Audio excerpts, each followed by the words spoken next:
Hello, are you ready to make 2025 your best year ever? I want to share 3 simple steps on how to achieve our goals and dreams this year.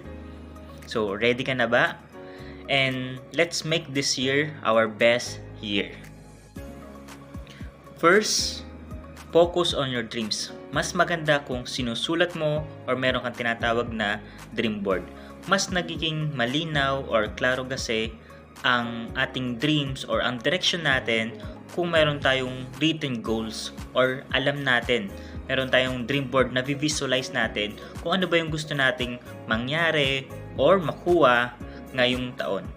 Sabi nga, clarity is the key. Pangalawang step na kailangan natin gawin ay action. Siyempre, mahalaga na meron tayong gagawin.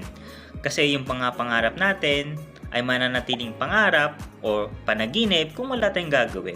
Kaya mahalaga meron tayong gagawing action ngayon. Meron din tayong written action or meron tayong sisimulan na mga habits para unti-unti maabot natin, makuha natin yung mga goals natin sa buhay.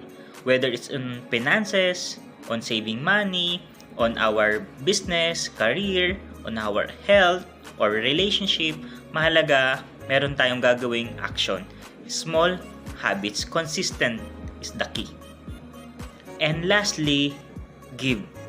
Share our blessing. Whether it's time, talent, resources, kung ano man yung meron tayo. May mga bagay na meron tayo na wala sa iba na pwede nating ibigay. Kaya mahalaga na we need to share. We need to give. And the more blessing will come in. So yun yung isa sa mga bagay na dapat natin gawin ngayong taon to make our 2025 best year ever. So let's make this year our best year ever. So focus on your dreams, act, and give. And let's grow together this year 2025. For more tips, you can follow me and share this video to those people that you want to be a blessing. No? Let's be also a blessing to other people. So let's share. Thank you and God bless. And again, happy and a prosperous New Year.